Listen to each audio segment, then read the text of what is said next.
안녕하세요. 저는 남편과 두 아들, 세 남자를 데리고 살며 일도 하고 있는 워킹맘입니다. 직장은 다니면서 초등학생인 두 아들을 키우고 남편 뒷바라지하고 사실 버겁긴 해요. 하지만 저에게 가족은 정말 너무 귀하고 소중한 남다른 의미를 갖고 있어요. 왜냐하면 저는 고아로 자랐기 때문에 지금이 저에게는 첫 가족이거든요. 저는 성모 보육원에서 성인이 되기 전까지 살았어요. 보육원에 오는 아이들은 각자 사정이 다양합니다. 여러분 생각만큼 정말 엄마 아빠가 누군지 모르는 고아도 있지만 부모님이나 할머니, 할아버지가 계시지만 경제적 사정으로 맡겨지는 경우도 많아요. 하지만 저처럼 부모님이 누군지 얼굴도 잘 기억 못하는 고아도 있죠. 1980년대 초반 원장님은 신원을 밝히지 않은 젊은 여자가 건 전화를 받고 근처 터미널에 가서 3살 아기였던 저를 보육원으로 데려왔대요. 성인이 되어서 퇴소할 때까지 성모 보육원에서 성장하게 되었어요. 저처럼 부모님 얼굴도 모르는 저보다 1살 많은 여자친구가 있었어요. 보육원에서 지어준 이름은 이가원으로 예쁜 이름만큼이나 얼굴도 예쁘고 참 똑똑한 친구예요. 전 원래 먹성이 좋고 뭐든지 잘 먹는 식성인데 저처럼 가원이도 먹는 것을 참 좋아하는 애였어요. 그래서 우리 둘은 보육원에서 둘도 없는 자매처럼 친한 친구가 되었어요.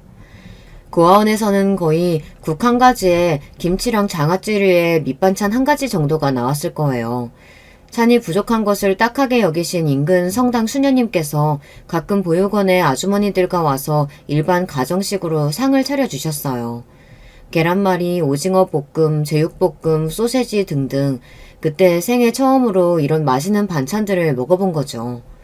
가은이도 저도 수녀님이 오시는 날만을 손꼽아 기다렸고 정말 명절이 이런 기분이구나 하면서 너무 좋았던 기억이 있답니다. 그래서 그런지 저는 음식에 호불호가 전혀 없어요. 그저 모든 게 맛있을 뿐이죠. 그게 재료가 뭐든지 간에 덜 익었는지 탔는지 별 상관 안 하고 다 맛있게 잘 먹는데요. 저만 그런 줄 알았는데 몇몇 친구들 빼고 대부분의 보육원 친구들이 다 편식이 없을걸요. 덤으로 더 좋은 것은 우리는 잔병치레도 별로 없었어요. 고등학교를 졸업할 나이가 되자 보육원에서 나와 먹고 살 길이 막막했지만 늘 제 주변에 있는 좋은 분들이 저를 도와주신답니다. 다니던 상고에서 고3 담임 선생님이 저를 참 예뻐해 주셨는데요. 선생님 추천으로 한 회사에 취직을 할 수 있게 되었어요. 그곳은 인쇄업을 하는 회사였어요. 제가 책도 좋아하고 그래서인지 인쇄소 공장 냄새도 괜찮고 아버지 뻘인 사장님도 좋으셔서 지금까지 20년 넘게 근속하고 있으니까요. 그리고 친구 가원이는 저보다 1년 먼저 보육원에서 나와 독립을 하고 있었는데요. 화장실과 부엌이 딸린 원룸에서 살고 있었어요. 자연스럽게 저도 가원이네 원룸에서 살고 월급날이나 주말이면 맛있는 치킨이랑 삼겹살도 사 먹으며 우린 정말 재미있게 함께 살았어요. 제 친구 가원이는 똘똘한 아이라서 저보다 더 월급도 많이 받는 직장을 다니며 돈도 잘 모으고 있었어요. 나중에는 작은 아파트도 샀답니다. 이 친구는 늘 저의 자랑이었고 친구가 부럽고 항상 잘 살기를 바랬어요. 몇 년 뒤에 가원이는 같은 직장에서 만난 남자친구와 결혼을 하고 아기를 낳은 거예요.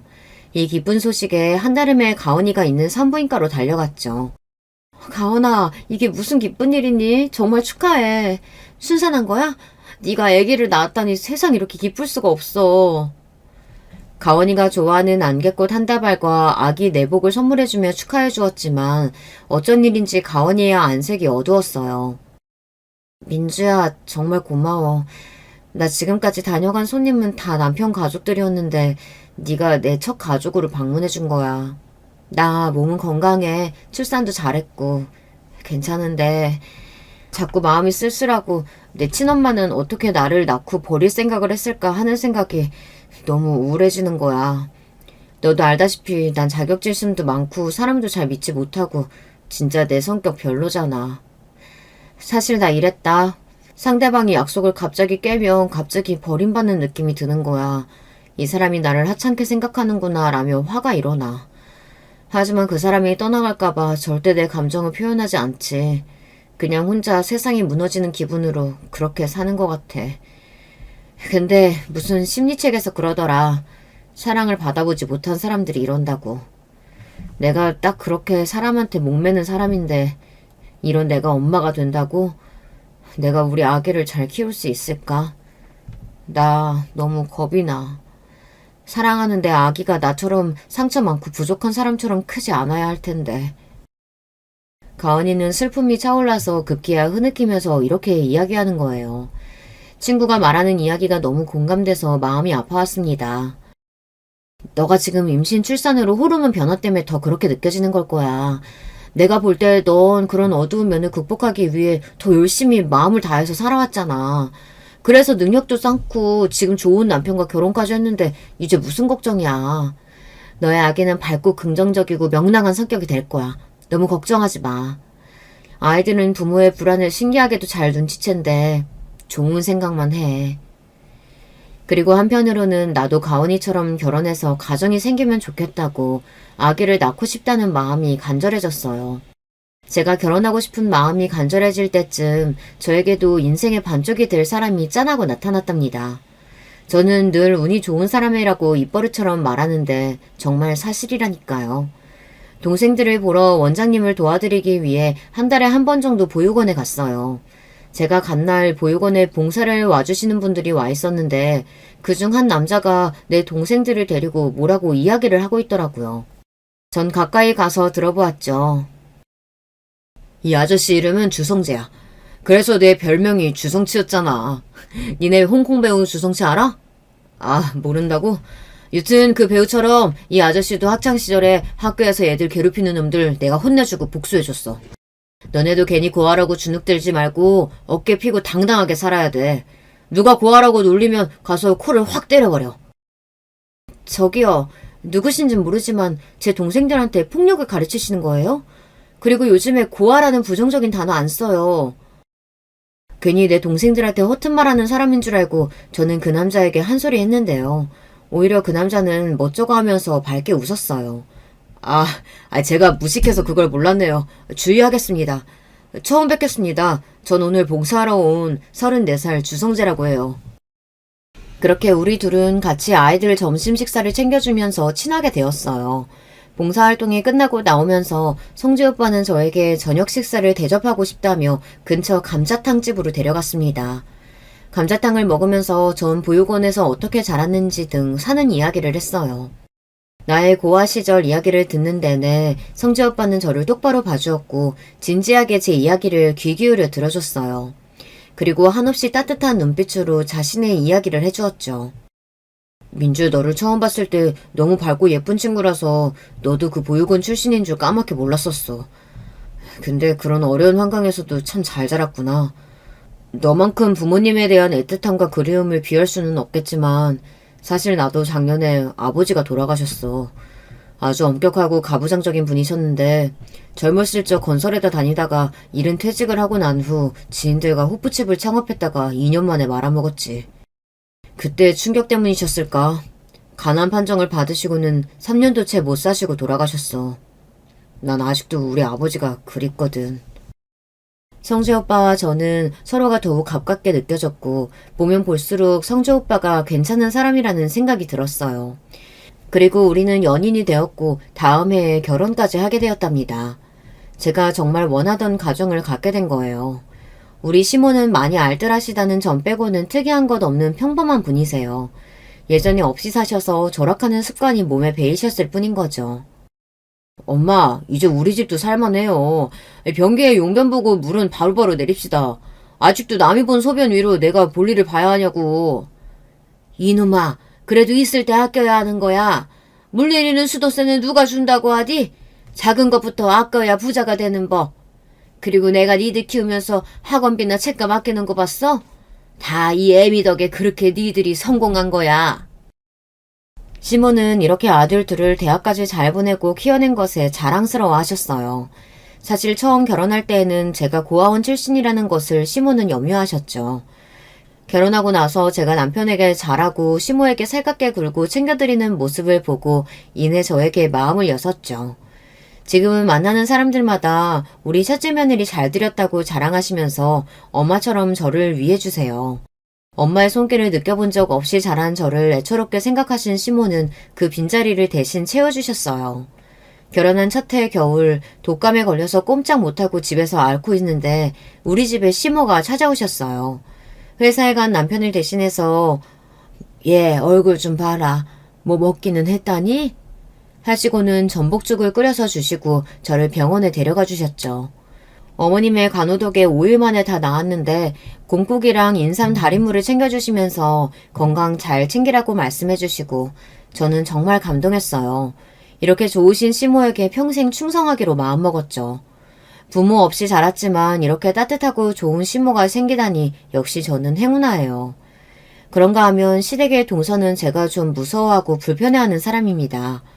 남편과 결혼하고 시댁에 들어온 지 2년쯤 뒤에 서방님과 결혼한 동서는 처음 만났을 때부터 사람이 좀 거만하고 안하무인 같다는 생각이 들었어요. 제 직업이 궁금하세요? 어쩌죠? 전 직업 같은 거 가져본 적이 없어요. 우리 친정이 부자인데 제가 뭐하러 직장을 다녀요? 이날까지 돈 한 장 벌어본 적이 없는걸요. 라면서 대놓고 자랑했어요. 동서는 음식도 아무 것이나 입에 넣지 않았어요. 누가 제 입에 맞지도 않은 거 주면 너무 싫어요. 그러니까 어머님 저한테 괜히 반찬 해주고 그러지 마세요. 제 까다로운 식성 맞출 수 있는 전문 셰프나 단골 레스토랑 아니면 먹지도 않거든요. 이렇게 자신의 까탈스러운 입맛과 자기 취향을 정확하고 당당하게 말하는 모습을 보면서 오히려 멋있다는 생각까지 들었어요. 왠지 입맛 없거나 불면증이 있는 사람들이 옛날로 치면 귀족같이 고급스러워 보였거든요. 저는 돼지처럼 아무 음식이나 잘 먹고 언제 어디서 좀 쿨쿨 잘 사는 게 좀 부끄러웠어요. 하지만 동서는 가끔 도가 지나치게 말을 해서 가족들을 당황하게 만들었어요. 우리 친정엄마가 그랬어요. 저는 점집에 가면 초년복, 부모복은 좋은데 남편복이 없다고. 형님은 친정은커녕 고하시고 시아주버님은 늦은 결혼에 학교도 다닌다고 하고 다들 너무 없이 사니까 여유되는 내가 돈으로 시댁 봉사한다는 마음으로 드리는 거예요. 제가 아니면 누가 하겠어요? 시댁의 냉장고랑 세탁기가 고장나서 바꿔드릴 때 동서가 이렇게 이야기를 하는 거예요. 그 얘기를 듣는 시모나 우리 남편은 그런 동서가 아주 안 이뻤고 싫었을 거예요. 하지만 저는 저희 부부가 못해드리는 일을 해주는 동서가 고마웠어요. 그래서 말은 좀 밉게 해도 동서가 나쁜 사람이라고 생각지 않고 동서를 싫어하는 남편에게 동서의 편을 들어주기도 했죠. 원래 시모는 동서가 결혼할 때 집이 부자라고 해서 내심 반겼다고 해요. 하지만 사람을 겪어보니 말도 밉게 하고 시모를 무시하는 행동을 하니 티는 못 내지만 동서를 미워하셨어요. 동서가 부잣집 막내딸이기도 하고 자기 친정 부모님하고는 정말 끈끈한 것 같아요. 시댁에는 명절이나 어머님 생신 딱 3번만 겨우 얼굴을 비추는데 자기 친정집하고는 철마다 같이 해외여행도 가고 그런 모양이더만요. 반면에 시모한테는 전화도 없고 어디 모시고 다녀본 적도 없는 며느리니까 시모도 참다 한번 동서에게 불만을 얘기하셨던 적이 있었어요. 하지만 동서는 눈 하나 깜빡 안 하고 이렇게 이야기했대요. 그건 어머님 친자식 재은씨한테 효도받아야 할 일이니 어머니가 그게 서운하시면 안 되는 일이죠. 아들과의 관계를 먼저 고민할 일이에요. 솔직히 며느리는 남이니까 내가 재은씨가 번 돈으로 친정에 효도하는 것도 아닌데 뭐가 문제일까요? 시모가 저에게 이 이야기를 하소연하면서 얼마나 속상해 하시던지요. 이렇게 이기적이고 기가 센 여자랑 서방님은 어떻게 사랑하고 결혼까지 한 건지 궁금했어요. 서방님은 좀 우유부단하고 자기 주관이 좀 없는 성격이래요. 팔랑귀에 사람 좋은 서방님은 어릴 때 앞장서는 형을 졸졸 뒤따라다니고 형이 하는 일은 뭐든 멋있어 보인다며 따라다녔대요. 그러다 동서를 만나고 집안이 부유하고 자기 주관이 뚜렷한 동서 모습이 멋있어 보여 반했다고요. 여러분은 벌써 느낌이 오시죠? 사실 동서의 성격은 그런 것이 아니라 그냥 이기적이고 자기중심적이었던 것인데 말이죠. 저도 그 당시에는 몰랐는데 많은 일을 겪고 뒤늦게서야 알게 되었어요. 서방님은 그런 동서에게 시달리며 결혼 생활을 하며 힘들어했어요. 하지만 왜인지 이혼하지 못하고 동서에게 맞춰주면서 살고 있더라고요. 남편과 결혼하고 난 다음 해에 저에게 천사가 찾아왔어요. 우리 부부의 아기를 제 뱃속에서 잉태하게 된 거예요. 고아로 외롭게 자란 저에게 제 아이는 정말 특별했습니다. 열심히 태교에 힘썼죠. 임신 중기까지 입덧으로 음식을 입에 가져가는 것도 힘들었어요. 그렇게 아무거나 잘 먹는 제가 말이에요. 그래도 입에 안 들어가더라도 과일과 채소는 꼬박꼬박 챙겨 먹었고 아이가 아빠처럼 똑똑해지라고 고등어와 생선도 열심히 먹었습니다. 집에는 늘 클래식 선율이 흐르도록 음악을 틀어주고 자주 아이가 들을 수 있도록 소리내어 동화책을 읽어주었죠. 남편과 자주 주변 공원 산책도 하며 운동도 열심히 하고요. 제 노력을 하느님도 아셨는지 저는 9개월 뒤 건강한 남자아이를 출산했어요. 출산의 기쁨은 더해져서 연년생의 동생을 바로 갖게 되었고 이듬해 출산해서 저는 졸지에 아들 둘 가진 엄마가 되었답니다. 모든 가족들의 축복이 이어졌어요. 하지만 그렇게 행복함 속에 저를 시샘하고 노려보는 사람도 있었습니다. 우리 상한 며느리, 세상에 아들 둘을 이렇게 건강하게 낳아주니 얼마나 좋으냐. 고맙구나. 몸조리 잘하고 내가 자주 와서 애기들 봐주마. 어머님 너무 감사드려요. 저 애기 낳고 나니까 미역국이 그렇게 맛있더라고요. 원래도 잘 먹었지만 진짜 그릇째 먹을 수 있었던 것 같아요. 으이구 복스러운 것. 그래 이 시애미가 굴도 넣고 고기도 넣고 아주 미역국을 스페셜하게 끓여다 주마. 형님 많이 기쁘세요? 그럼 동서도 건강하니까 곧 아이 갖고 낳으면 알게 될 거야. 출산은 힘들지만 이 기쁨은 말도 못해. 하긴 형님은 고하니까 외롭게 지내서 아들 둘이랑 시끌시끌 지내는 게 로망이었겠네요. 아니다. 고아원이 애들은 더 많지 않아요? 그때가 더 시끌시끌했겠네. 제가 좀 단순하고 둔합니다. 이때의 동서 말이 제가 고아였다는 사실을 비꼬면서 들춰내는 것인지 그때는 눈치채지 못했어요. 왠지 모르게 동서와 말을 섞고 나면 늘 가슴 한구석이 찜찜했지만요. 지금 짐작하건대 동서도 저와 비슷한 시기에 결혼해서 임신을 계획하고 있었지만 제가 먼저 임신해서 아들 둘이나 출산한 것에 질투심을 느낀 것 같아요. 자기도 금방 아이를 갖게 될 텐데 왜 그런 것까지 질투를 하는지 모르겠지만요. 그러다가 어느 해인가 설날에 한 사건을 겪고 저는 동서가 얼마나 음습하고 못된 사람인지 처음 알게 되었어요. 우리 아이들은 건강하게 잘 자라 5살, 4살이 되었고 예쁜 한복을 입혀 시댁에서 세배를 하고 덕담을 듣는 시간이었죠. 먼저 친할머니인 시모에게, 다음에는 동선의 부부에게 우리 아이들은 의젓하게 절을 올렸습니다. 그때 동서는 임신해서 부른 배를 매만지며 앉아있었죠. 아이고 내 새끼들 어쩌면 세배도 저리 잘한다니? 유치원에서 배웠니? 우리 둘째 며느리도 건강하게 출산해서 저렇게 이쁜 아들 낳으면 좋겠구나. 엄마, 우리 집사람 뱃속에는 딸 있다고 저번에도 말씀드렸잖아요. 요즘에는 딸이 더 귀하다니까요. 참 그랬지? 내가 이렇게 깜빡깜빡한다. 그럼 손자도 있고 소녀도 있으면 좋지. 시모의 말에 동서의 표정이 순간 싸늘하게 변하고 서방님은 그런 동서의 눈치를 살피며 부드럽게 말을 돌리려고 했어요.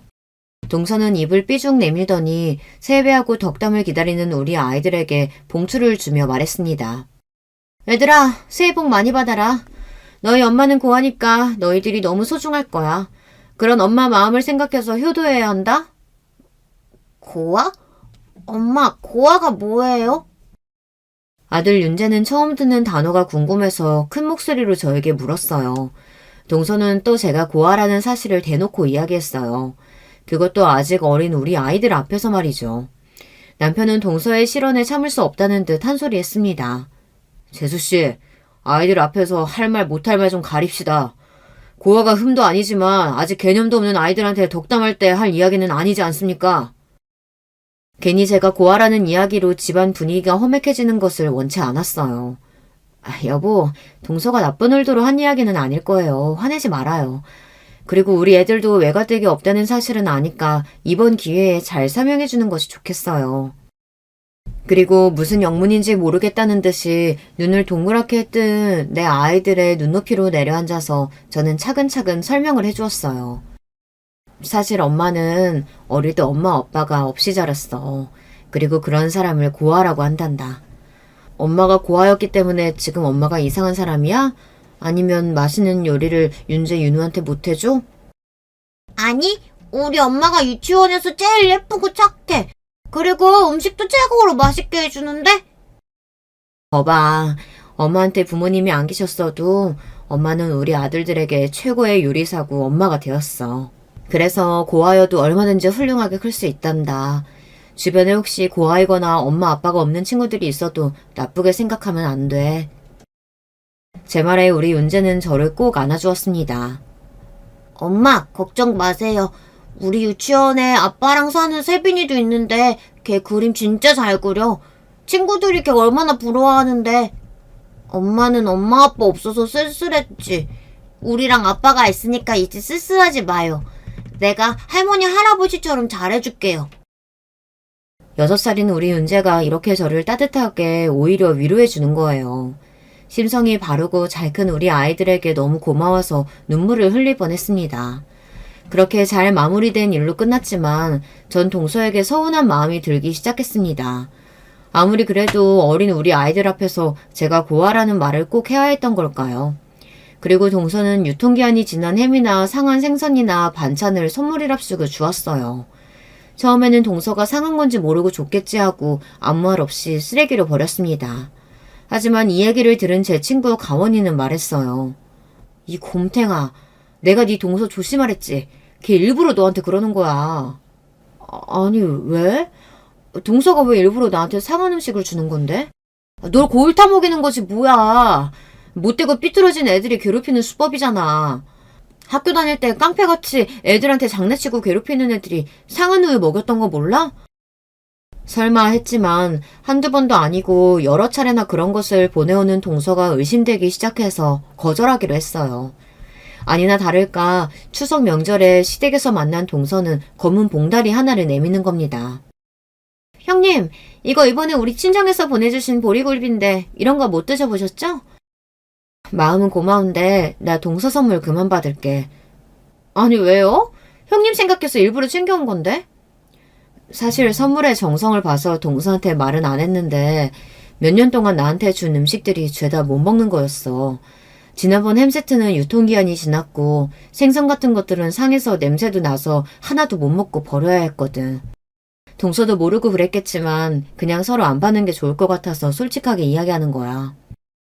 저런, 그랬구나. 근데 형님은 뭐든지 잘 드신다고 다 소화하신다고 그랬잖아요. 그거 조금 상했다고 못 먹을까요? 동서는 상한 음식을 주었다는 사실에도 저에게 미안하다는 사과 한마디 없었습니다. 그리고 상한 음식을 먹고도 괜찮은 사람이 어디에 있을까요? 제가 진짜 너무 튼튼한 위장을 가지고 있다고 동서는 그렇게 생각한 걸까요? 남편이 직장 생활을 한 지 6년째인 어느 날 남편은 제게 한 가지 고백을 했습니다. 남편에게는 직장을 잡기 전부터 꿈이 있었대요. 바로 변호사가 되는 꿈이죠. 대학교 다니면서 사법고시 준비는 몇 년 해보았는데 모두 낙방하고 나서 꿈을 접었답니다. 그런데 요즘 다시 그 꿈이 자꾸 해보고 싶다며 남편은 고민을 하다가 저에게 상의했습니다. 이제 사법고시 폐지되고 로스쿨이라는 제도가 생긴대. 나처럼 직장인도 지원해볼 수 있다고 하는데 나 그래도 될까? 그럼 당신 꿈이었다면서. 게다가 변호사라니 너무 멋지지 않아? 하지만 내가 회사 그만두고 당신 혼자 벌어서 아이들을 키울 수 있을까? 리트 시험 준비해 로스쿨 다니고 인턴하고 뭐하면 적어도 5년은 걸릴 거야. 여보, 미리 걱정 말아요. 와이프 지금 직장 다니면서 돈을 벌고 있잖아. 아직은 우리 애들도 유치원비 외에 학원비도 별로 안 들고. 어떻게든 내가 뒷바라지 해줄 테니까 당신은 열심히 공부만 해요. 그렇게 조금은 버거운 저의 외벌이 시간이 시작되었어요. 제가 회사를 다니면서 버는 돈은 세금을 빼면 다달이 255만 원 정도였습니다.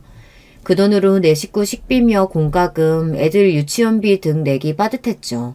하지만 남편은 열심히 리트 시험 공부를 해서 당당히 합격했습니다. 로스쿨에 갈 때 학비는 몇 천만 원이 드는 큰 비용이라서 어쩔 수 없이 살고 있던 빌라집 전세금으로 담보대출을 빌려야 했습니다.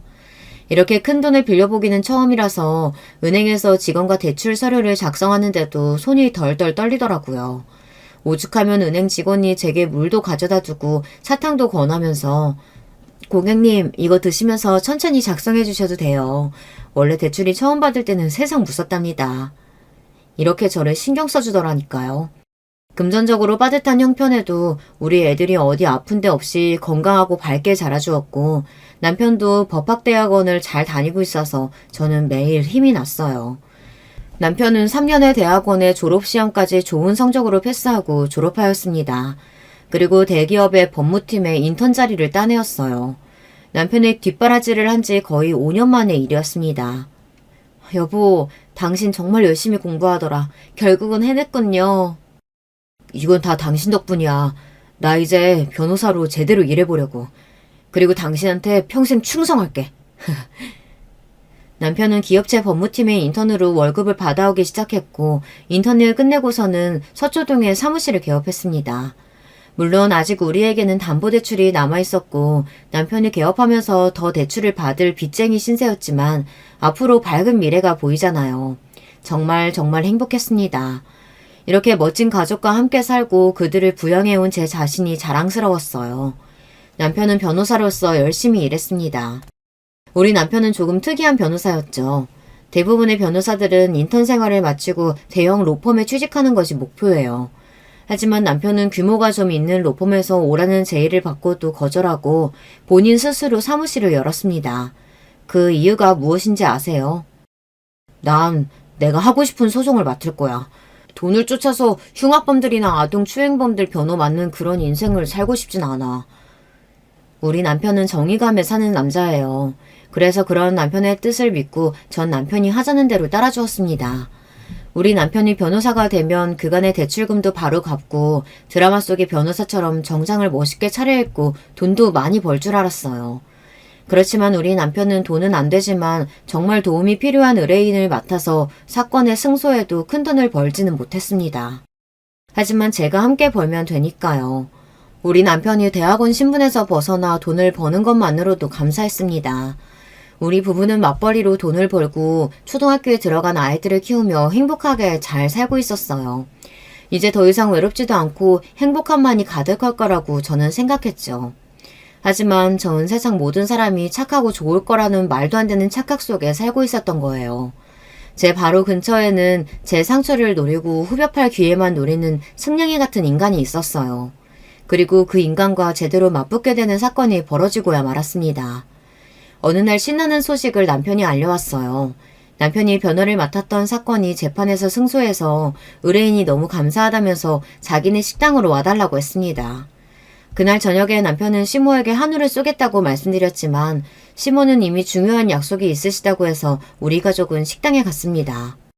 법원 근처에 있다는 의뢰인의 식당은 그냥 식당이 아니었어요. 2층짜리 건물로 고급 한우 식당이었던 거예요. 평소라면 너무 으리으리해서 비쌀 거야 하면서 들어갈 엄두도 안 날 만큼 위용을 자랑했습니다. 고급 한우 식당에서 마음껏 고기를 먹다니 이건 다 우리 멋진 변호사 남편 덕이에요. 고마워요. 저는 맛있는 소고기를 먹을 생각에 잔뜩 들떠 남편의 팔짱을 꼈습니다. 우와, 여기 고깃집 좀 봐. 장난 아니다. 아빠, 오늘 여기에 있는 고기 다 먹어버려도 돼요? 그럼 아빠가 변호 잘했다고 받는 상인 거니까 너희들 배 터질 때까지 먹어. 우리 가족은 모두 신이 나서 식당 현관에 들어가고 있었어요. 그런데 뒤에서 익숙한 목소리가 들렸어요. 거지도 아니고 이깟 한우에 저렇게 난리야? 남편은 서방님네 부부도 식당에서 함께 먹자고 불렀던 거예요. 다짜고짜 인사도 없이 아니 내 남편과 애들까지 다 싸잡아서 거지라뇨. 저는 화가 올라와서 동서에게 쏘아붙였습니다. 동서, 말이 심하네. 말실수도 적당히 해야지. 나도 슬슬 듣기 거북해지네. 우리 남편 덕에 먹으러 왔으면 동서도 거지야? 아니 형님, 그냥 농담한 거 가지고 왜 그렇게 정색하세요? 얄밉게도 농담이라면서 동서는 사과도 없이 대충 넘기는 거예요. 남편의 얼굴은 저보다 더 험악했는데 저는 그런 남편을 다독였어요. 여보, 동서가 좀 말실수가 많잖아. 그냥 이해해요. 애들도 저렇게 좋아하는데 분위기 망칠 필요 없잖아. 남편은 겨우 화를 참고 식당에 들어가서 여러 가지 소고기와 식사를 시켰습니다. 소고기는 정말 꿀맛이었어요. 원래 고기를 특히 좋아하는 우리 가족은 이 야들야들하고 육즙이 가득한 소고기에 흠뻑 취해 코를 박고 먹어치웠습니다. 먼저 꽃등심 6인분을 순식간에 먹어치우고 추가로 고기를 주문하려고 메뉴판을 보고 있었어요. 형님, 그냥 이번엔 새우살 시켜봐요. 고하여서 소고기 얼마 못 먹어봤을 텐데 특등급 한우 부위를 뭘 한다고 메뉴판을 보고 있어요? 이렇게 동서가 대놓고 저를 조롱하는 겁니다. 저도 이제 더 이상은 참기가 어려웠어요. 나도 이제 변호사 안 했는데 고아라는 이유로 아직까지 소고기 한 번 못 먹어봤겠어, 동서? 내 고아 얘기 이제 그만해줬으면 좋겠어. 더 이상 들어주기 힘들겠거든. 저는 이렇게 처음으로 동서에게 화를 내고 말았어요. 그리고 감정이 복받쳐서 테이블 자리에서 나와 식당 밖에 서서 흐르는 눈물을 훔치고 있었어요. 잠시 뒤 남편이 저에게 와서 위로해 주었습니다. 여보, 진짜 열받지. 사실 당신보다 내가 더 화가 나서 못 참겠어. 두고 봐. 내가 재수씨, 아니, 저 여자한테 복수할 테니까. 그러니까 지금은 참고 들어가자. 아이들도 당신 없으니까 고기 안 먹고 기다리고 있어. 어서 들어가서 맛있게 먹자, 어? 남편의 얘기에 화를 누그러뜨리고 자리에 와서 앉아 고기를 굽기 시작했어요.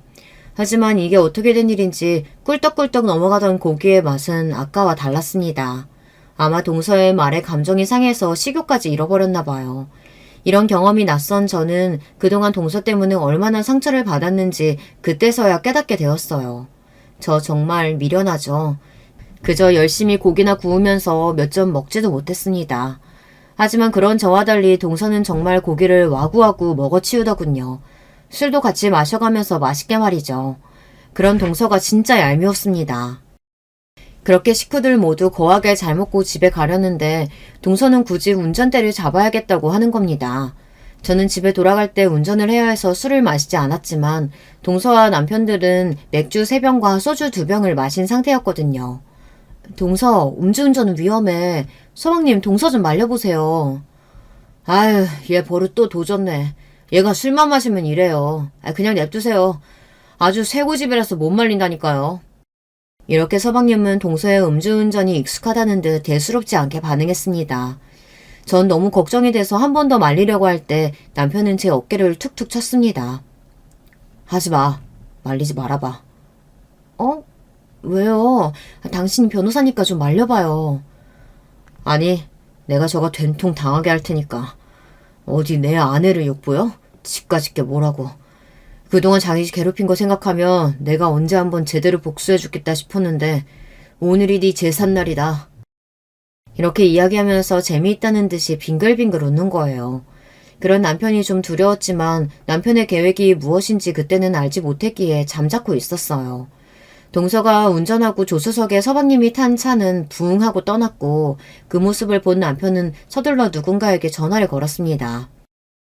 신경사, 오랜만이야. 잘 지내지? 자기 아직 교통계획 있나? 다름이 아니라 내가 준법정신이 투철한 국민으로서 신고 하나 하려고 하는데 방금 어떤 주치자가 운전대 잡고 떠났어. 아마 30분 뒤쯤이면 양화대교에 진입할 거야. 그쯤에서 음주 단속하라고.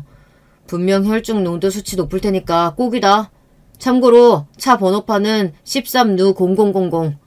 그리고 이따 내가 다시 연락할게. 와, 주도 면밀한 남편은 언제 이런 계획을 세운 걸까요? 동서가 집에 돌아가는 길목에서 음주운전 단속이라는 덫을 만들어 놓은 겁니다. 남편은 신경서라는 고등학교 후배에게 전화를 했으며 그 후배는 원래 지능수사과에서 일하다가 교통경찰계로 이직을 했다고 합니다. 그리고 동서의 음주운전을 제보하기에 아주 적절한 사람이라고 저에게 설명했습니다. 아니나 다를까 30분쯤 지나자 서방님에게서 전화가 왔습니다. 하지만 어쩐 일인지 남편은 서방님의 전화를 계속 무시하고 받지 않는 거예요. 대신 아까 전화했던 교통경찰관에게 전화해서 어떻게 된 상황인지 물어보았어요. 네. 김효준 씨와 동승자 주재훈 씨에게 음주 단속 2회 요구했지만 불응해서 인근 파출소로 인계해서 조사하고 있어요. 그 사람들 자기가 아는 변호사 있다면서 변호사 대동하겠다고 선배님 이름 부르던데 내가 아는 척을 해야 하는 건가 모르겠네. 아니, 절대 안 되지. 나는 내일 갈 거야. 남편은 한참 뒤에 부재중 전화를 20통이나 남긴 동서에게 전화를 걸었습니다. 재수씨, 지금 경찰관 얘기로는 음주 단속 측정을 거부하고 있다고요? 계속 거부하실 건가요? 3회 거부하면 도로교통법 제148조 2항에 음주 측정 거부죄가 성립됩니다. 그러면 1년 이상 5년 이하의 징역 또는 500만 원 이상 2천만 원 이하의 벌금에 처해질 수 있다고요. 자꾸 거부하면 큰일 나니까 어서 경찰관에게 협조하세요. 동서는 남편이 이렇게 이야기하니 무서워서 바로 음주 측정에 협조했다고 합니다. 측정 결과는 혈중 알코올 농도 0.08%, 도로교통법상 1년 이상 2년 이하의 징역 또는 500만 원 이상 1000만 원 이하의 벌금에 처해질 위기에 놓인 것이라네요. 그리고 1년 동안 면허 취소까지 더해졌다고요. 동서는 지하철이나 버스 정류장과 떨어져 있는 빌라에 살고 있어서 매일 운전하며 돌아다녀야 하는 사람인데요. 앞으로 불편해서 어떻게 하냐고 울상을 지었습니다. 시아주버님이 변호사니까 저 좀 꺼내주세요. 그리고 제발 징역이나 벌금 좀 안 나오게 해주세요. 걱정 마세요, 재수씨.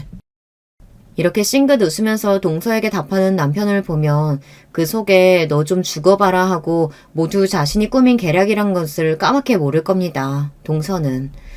그동안 내가 고아 출신이라는 것을 그렇게 구박하고 조롱하더니 이제 바로 자신이 깊은 나락에 빠지게 될 줄 모르고 남편에게 허리를 굽혀서 인사를 했습니다. 일단 경찰서에서 조사를 마친 동서와 서방님은 귀가를 했습니다. 그리고 4일 뒤 동서는 울면서 우리에게 찾아왔어요. 시아주버님, 경찰에서 문자 받았는데 검찰청으로 제 사건이 인계됐대요. 나 어떻게 되는 거 아니죠? 남편은 아마 며칠 뒤에 간합 벌금 고지서가 나올 텐데 잘 납부해도 되고 너무 많다 싶으면 안 내도 된다고 동서에게 설명했습니다.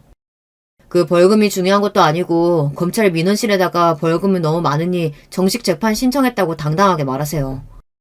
그래도 재판까지 가는 게 너무 무섭거든요. 그냥 벌금 낼게요. 에이, 재수씨답지 않게 왜 그래요. 너무 저 자세로 나가면 별로예요. 벌금 내지 말고 정식 재판 신청해요. 그런데 며칠 뒤에 남편은 서방님과 동서에게 그간 고생했으니 맛있는 것을 사주겠다고 불러내는 것 아니겠어요. 우리 넷은 맛있는 돼지고기 전문점에서 삼겹살과 항정살을 먹었습니다. 이미 여기에서 소주와 복분자주를 거하게 마신 우리는 흥이 올라왔거든요. 평소 술을 자제하는 남편이 웬일인지 그날따라 2차를 쏘겠다고 해서 서방님과 동서는 더욱 환호하며 인근 와인바에 갔습니다.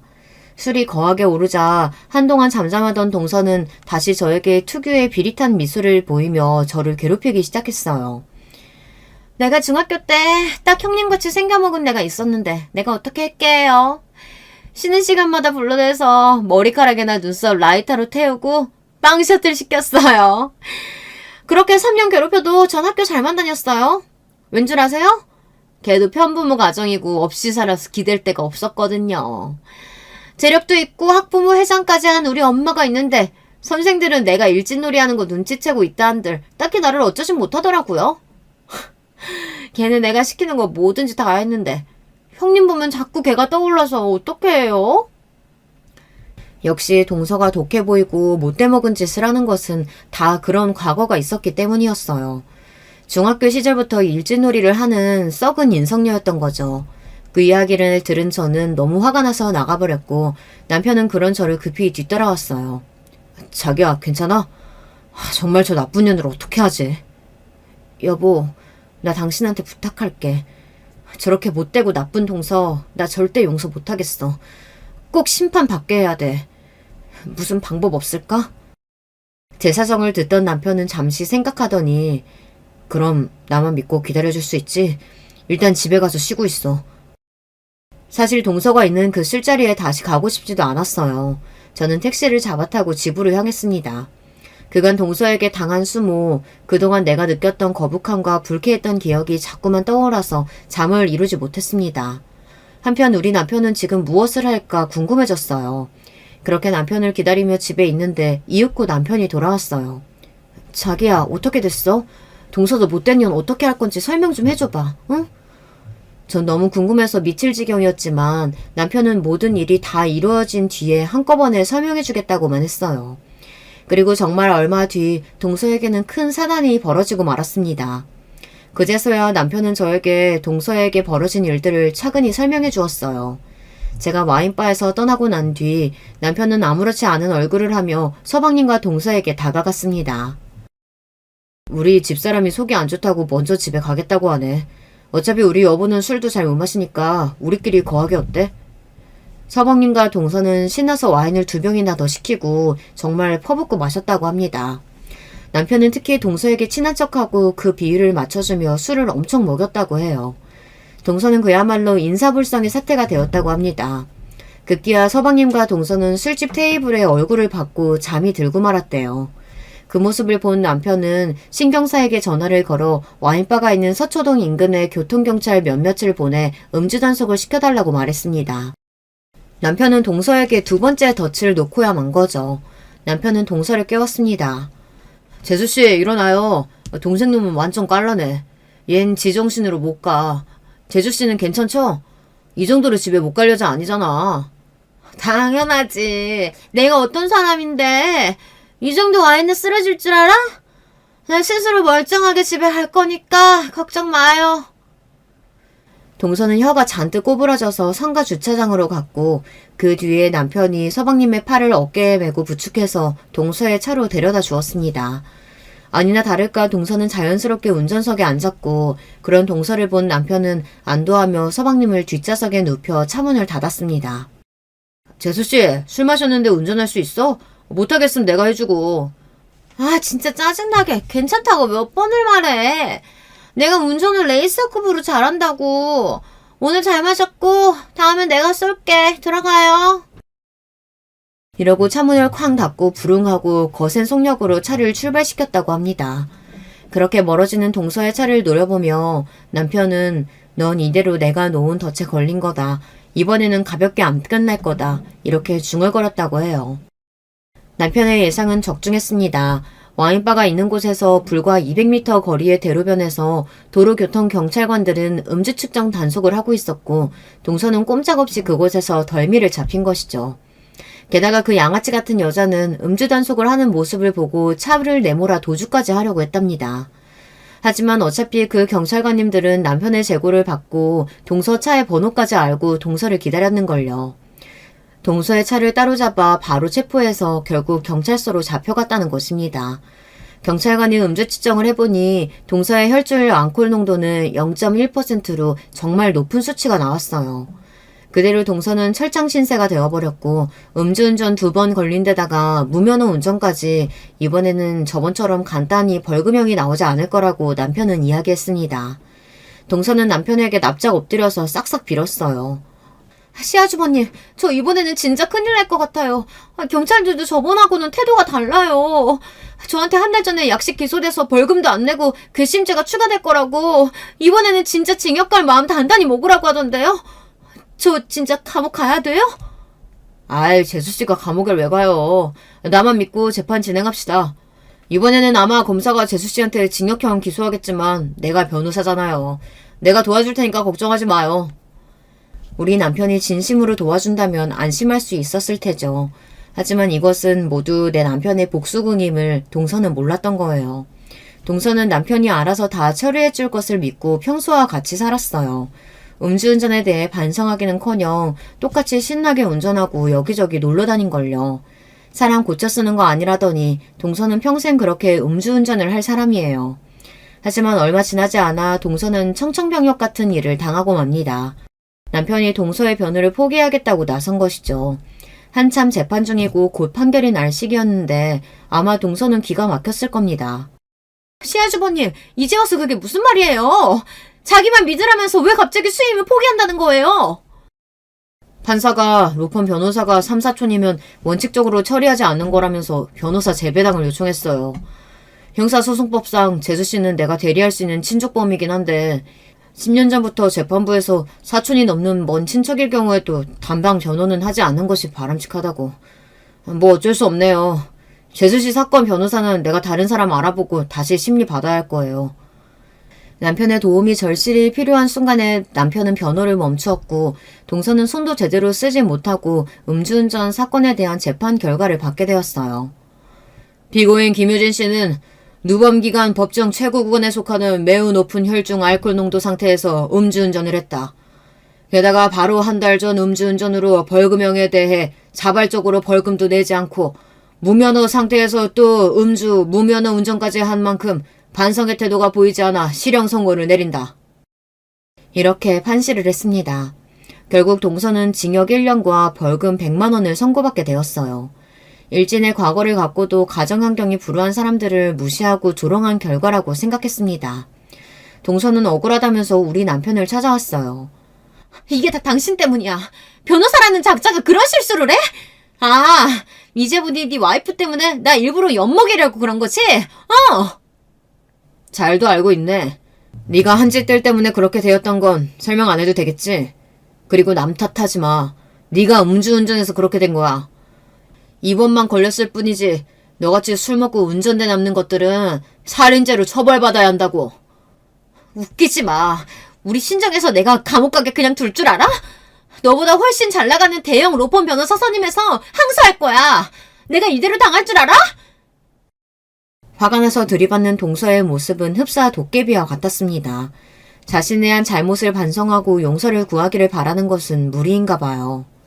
서방님은 이번 일들을 지켜보면서 자기 아내를 더는 두둔하진 못하고 저 정도로 인간이 못돼먹고 형님과 형수님에게 그럴 줄은 몰랐다며 사과를 했습니다.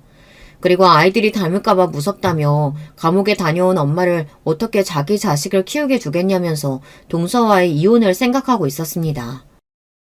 세은이 이 녀석 잘 생각했다. 그 여자 자기 친정에 돈 좀 있다고 그거 믿고 까부는 모양인데 그런 돈은 있다가도 없는 거야. 썩어 빠진 인성의 여자와 네 남은 인생 살면 결국 애들에게도 영향 갈 거야. 밑바닥 다 알게 된 이쯤에서 서로 헤어지는 게 옳아. 전 저를 괴롭힌 동서를 복수해준 남편이 사회 정의를 실현한 것만 같아 더욱 존경하게 되었어요. 가끔 돈도 안 되는 소액 사건을 맡아서 어려운 피해자들을 변호한다고 나설 때마다 속으로 이러다가 우리는 뭐 먹고 사나, 정의도 좋지만 수임료 잘 받는 사건도 좀 맡아주면 좋을 텐데 하고 불만이 있을 때도 있었어요. 하지만 이제는 남편이 하는 일이라면 뭐든지 저도 발벗고 나서서 돕고 그 누구보다 지지해주기로 했습니다. 여러분, 우리 남편 정말 멋있죠? 저도 멋진 남편에게 뒤처지지 않도록 열심히 살고 아이들에게도 바른 사람으로 자랄 수 있도록 교육하겠습니다. 이번 일로 저는 아직 세상은 살만하고 나쁜 놈은 벌을 받고 착한 사람은 잘 살 수 있다는 교훈을 얻었어요. 고아였던 제가 이렇게 든든한 슈퍼맨 같은 남편과 착하고 건강한 아이들과 함께 가족을 이루고 있으니 하루하루가 감사할 뿐입니다. 여러분께서도 혹시 억울하고 나쁜 일을 당하셨더라도 지지 마세요. 어려운 처지에 있는 여러분들을 도와줄 사람을 찾아보시고 꼭 못된 자들에게 되갚아 주셨으면 좋겠습니다. 그럼 저의 이야기를 들어주신 여러분, 오늘도 행복한 하루 보내시고요. 꽃길만 걸으세요. 안녕하세요. 늘 재밌게 유튜브 사연들을 보고 있는 50대 후반 주부입니다. 요즘은 점점 살기가 어렵고 각박하게 느껴지는 시대인 것 같아요. 저 또한 그렇게 생각하고 살아가다가 이번에 겪은 일들로 인해 아직 세상에는 희망이 남아있다고 느끼게 됐네요. 그럼 제 얘기를 시작해 보겠습니다. 저는 어느 시골의 구석진 마을에서 태어났어요. 시골 중에서도 참 많이 구석진 곳이어서 학교에 가려면 다른 마을까지 가야 했죠. 그래서 저는 학창시절 내내 다른 마을에 있는 국민학교를 다녔어요. 그때는 한 학급의 학생 수가 거의 80명에 가까웠는데요. 제가 입학할 당시 저희 학급도 60명이 넘었죠. 교탁과 제일 앞자리인 교구 책상이 거의 한 뼘 거리일 정도로 좁았던 게 기억이 나네요. 먼저 학교에 다니고 있던 동네 언니의 손을 잡고 1시간이 넘는 거리를 매일같이 걸어 다녔었던 기억도 나고요. 저는 학교에 갈 때마다 그나마 짧은 지름길인 산길을 통해 학교에 갔었는데 깨끗하게 옷을 입고 신을 신고 집을 나서도 학교에 도착하면 꾀죄죄한 몰골이 되기 일쑤였죠. 그래도 그때는 저와 비슷한 처지인 애들이 태반이어서 전혀 이상한 일도 아니었고 신경 쓰이지 않았어요. 저는 거기서 제 인생의 절친 미진이를 만났어요. 미진이는 어린 나이일 때부터 아주 똑부러진 애였어요.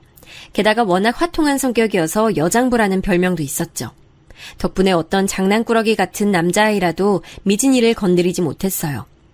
저는 어릴 때 자꾸 외소해서 자주 같은 반 남자아이들에게 괴롭힘을 당했는데요. 그때마다 미진이가 절 구해줬어요. 저와 미진이는 그걸 계기로 친해졌습니다. 미진이는 저랑 마찬가지로 다른 마을에서 학교에 다니고 있었어요. 그런데 제가 사는 마을과는 정반대 마을에 살고 있어서 방학이 되면 전혀 만날 수 없었어요. 그래서인지 개학 후 다시 학교에서 만나면 그렇게 애틋할 수가 없었어요. 저희는 국민학교 졸업 후에도 같은 중학교에 다녔습니다. 중학교에서는 미진이 말고 다른 친구들도 많이 사귀었지만 중마고우라고 할 수 있는 친구는 미진이밖에 없었죠.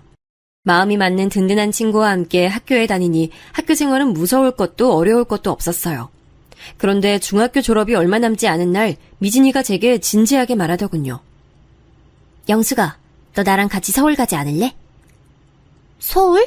너 지난번에 수영이네 집에서 TV쇼 보고 난 뒤부터 매일 서울 이야기하면서 청소도 뺀질뺀질하더니 아예 연마을이 아니라 서울로 놀러 가자는 거야? 표값도 없으니까 나는 못 가. 에이, 지집애. 놀러 가자는 게 아니라 상경하자는 말이야. 서울로 올라가 아예 눌러 살자는 말이야? 제가 놀라 묻자 미진이는 자기 집안 사정에 대해 말하기 시작했습니다. 미진이네 집은 3남 3녀로 미진이는 그중 막내였어요. 하지만 미진이는 막내라고 해서 집에서 귀염받고 살기보단 그 시대 때 모두가 그러했듯 학교 수업이 끝나면 항상 밭일을 돕거나 집안일을 도맡아 했습니다. 그런데 이번에 미진이 부모님께서 미진이가 중학교를 졸업하면 고등학교에 보내는 대신 쭉 밭일을 시킬 예정이라고 하셨다는 거예요. 물론 미진이네 언니들도 고등학교에 진학하는 대신 농사일을 돕고 20을 간 넘긴 나이에 결혼했었던 터라 미진이의 부모님께선 그게 당연한 일이었겠죠. 하지만 미진이는 그걸 받아들일 수 없다고 했어요. 셋째 오빠는 지금 맨 뒤에서 2등 3등 하는데도 대학 보낸다고 하시면서 난 반에서 항상 1등 하는데 왜 밭일을 해야 해? 이번에 우리 둘째 언니는 셋째 낳고 몸조리도 못한 상태로 밭일하다가 상태가 더 나빠졌는데 부모님께서 아무 말도 안 했어. 영수가, 나는 언니들처럼 살고 싶지 않아. 난 이런 시골에서 힘든 밭일만 하다가 결혼해서 애 낳고 남편 돌보고 시어머니 등살에 밀려 억지로 살고 싶지가 않아. 난 오빠들처럼 학교 다니게 해주거나 서울 보내주면 더 잘할 수 있어. 근데 부모님들은 나보고 밭일이나 하래. 난 공부해서 멋진 도시 여자로 살고 싶어. 서울에서 커리어 우먼으로 살고 싶다고. 제게 열변을 토하던 미진이는 정말 절박해 보였습니다. 저는 미진이가 시험을 치를 때마다 1등 하던 걸 알고 있었기 때문에 미진이가 말하는 꿈이 허황된 게 아니라는 걸 알고 있었어요. 하지만 그때 당시엔 여자아이로 태어나면 중학교만 마치고 밭일을 돕거나 집안의 일손을 돕는 게 당연했습니다. 저도 중학교 졸업 후에는 고등학교에 다니지 않고 다른 마을에 있는 공장에 다니기로 했거든요. 우리 집은 3남 1녀로 오빠가 3명 있었는데요. 제가 갓난쟁이일 때 아이였던 둘째 오빠가 산에서 굴러 크게 앓다가 세상을 떠난 이후로는 줄곧 2남 1녀로 살고 있었어요. 그러다 보니 부모님께서는 남은 오빠들을 더 극진하게 보살피셨고 저보다 오빠들을 많이 아끼셨어요. 저도 오빠들처럼 고등학교에 다니고 싶었어요. 당시 고등학교에 다니던 오빠가 교복을 입고 학교 다녀오겠다는 말하는 모습을 보면 부럽기도 하고 속상하기도 했었거든요. 하지만 부모님께서는 제가 오빠들의 뒷바라지를 하고 집안일을 돕는 걸 당연하게 여기셨습니다. 부모님의 엄한 목소리가 귀에 들려오는 것 같아 저는 주저했습니다. 난 모르겠다. 미진아, 가족들은 어떡하고. 영숙이 너는 공장 들어가기로 했다며. 같은 공장이면 시골 공장보다 서울에 있는 공장에 다니면서 서울 여공 소리 듣는 게 낫지 않아? 게다가 아는 언니들한테 건너들었는데 서울엔 돈 안 내고 다닐 수 있는 야학이 있대. 낮에는 일하면서 저녁에는 학교 다니고 졸업장 따면 더 나은 일자리를 찾을 수도 있고. 미진이의 말에 저는 마음이 흔들렸습니다. 돈을 버는 동시에 야학을 다닌다면 부모님께서도 말리실 이유가 없을 것이란 생각이 들어서였어요. 하지만 그보다 큰 문제가 하나 있었습니다. 근데 열차 표값은 어떡하고 비싸다고 들었는데. 나한테 틈틈이 모아놓은 돈이 좀 있어. 표값으로 모자라면 산에서 나물 캐다 장설 때 시장에서 팔아 모으면 돼. 어떻게 될지 모르겠지만 일단 알겠어. 그럼 같이 상경하는 거지? 그런 거지? 그래, 이 지지배야. 같이 상경하자. 그때 제가 함께 서울로 가겠다고 하니 미진이가 제 두 손을 꼭 잡고 방방 뛰며 즐거워하던 모습이 떠오르네요. 어찌나 즐거워하던지 그 모습을 보고 있으니 현실적인 문제는 모두 뒤로 물러가고 저도 미진이와 함께 커리어 우먼으로 사는 모습을 꿈꿀 수 있었습니다. 그날부터 미진이와 저는 틈날 때마다 산에서 나무를 캐 두고 장이 서는 날에 내다 파는 식으로 조금씩 돈을 모아뒀습니다. 그리고 나중에 우리가 떠난 후 부모님들께서 놀라실까 걱정이 돼서 너무 놀라지 마시라고 편지를 써두기도 했어요. 그렇게 시간이 흘러 미진이와 저는 중학교를 졸업했습니다. 하지만 바로 서울로 떠날 수는 없었어요. 서울로 가는 열차표 값이 생각보다 아주 비쌌거든요. 결국 우리는 당분간 돈을 더 모은 뒤 서울에 가기로 했습니다. 미진이는 농사일을 도우며 조금씩 돈을 모았고 저는 인근 마을 공장에 여공으로 들어가 돈을 모으기 시작했어요. 그렇게 바쁘게 시간을 보내다 보니 어느덧 1년의 세월이 흘러버렸습니다. 그래도 차곡차곡 모이는 돈을 보니 서울에 갈 날이 얼마 안 남았다는 생각이 들어 참 설레더군요. 그런데 어느 날 평상시처럼 공장에서 퇴근해 집으로 가던 저는 언덕길에 서 있던 미진이를 발견했습니다. 미진이는 누구에게 맞은 듯 뺨이 퉁퉁 부어 있었고 머리는 산발에 얼마나 울었는지 눈이 새빨갰습니다. 미진아, 너 얼굴이 왜 그래? 누구한테 맞은 거야? 영수가, 나 어떡해?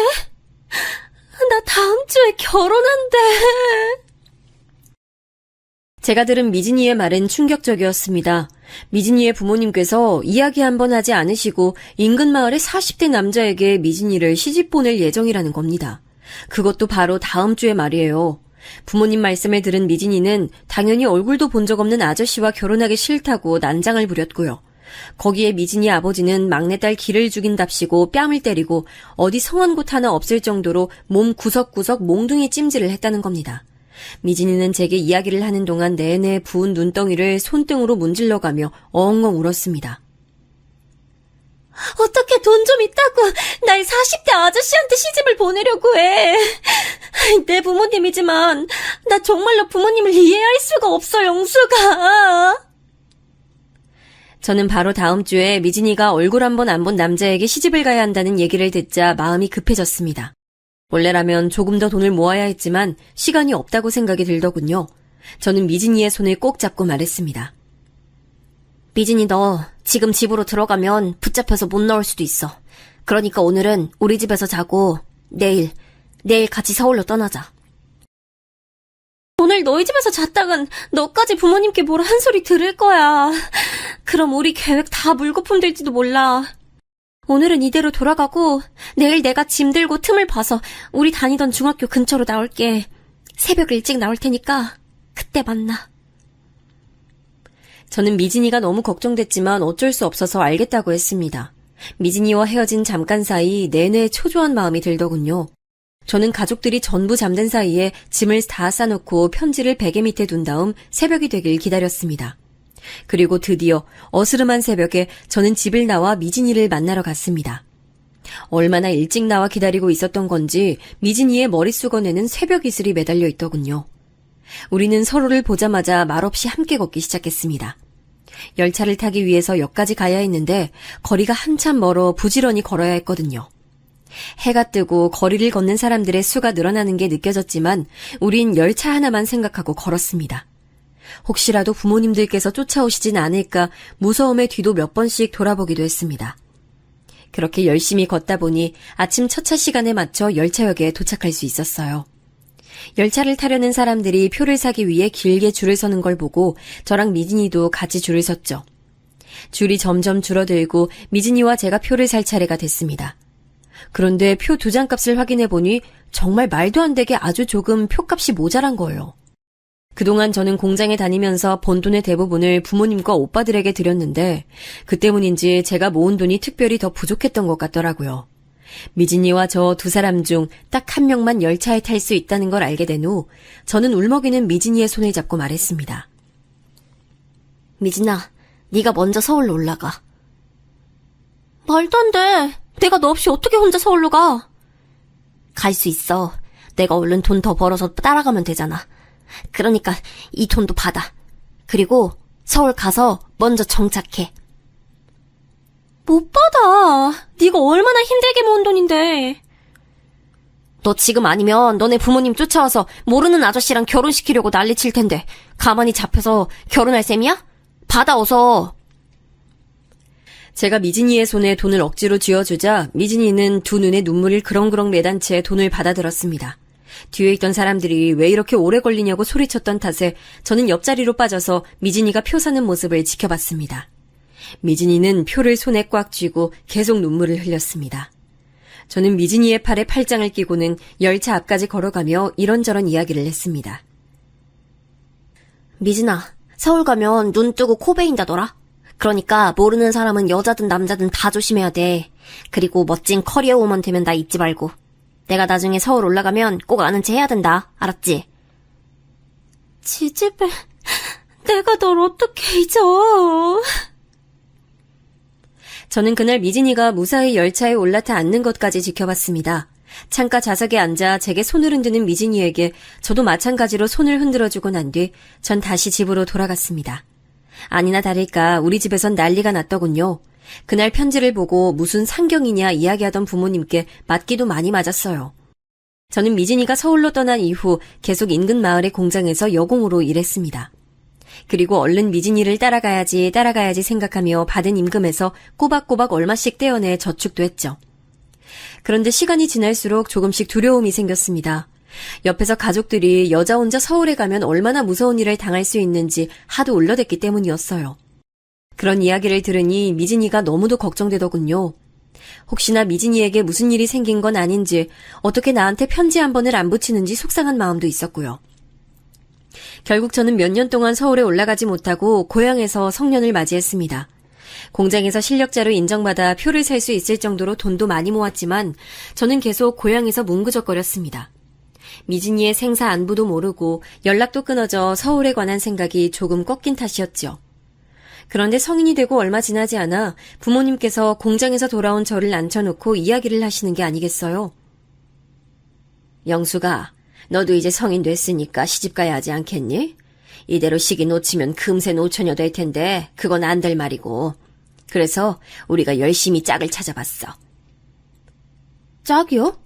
지금 저보고 결혼하라는 말씀이신 거예요? 그래. 이번에 중매쟁이한테서 좋은 혼초가 들어왔대. 돈도 잘 벌고 집안도 좋더라.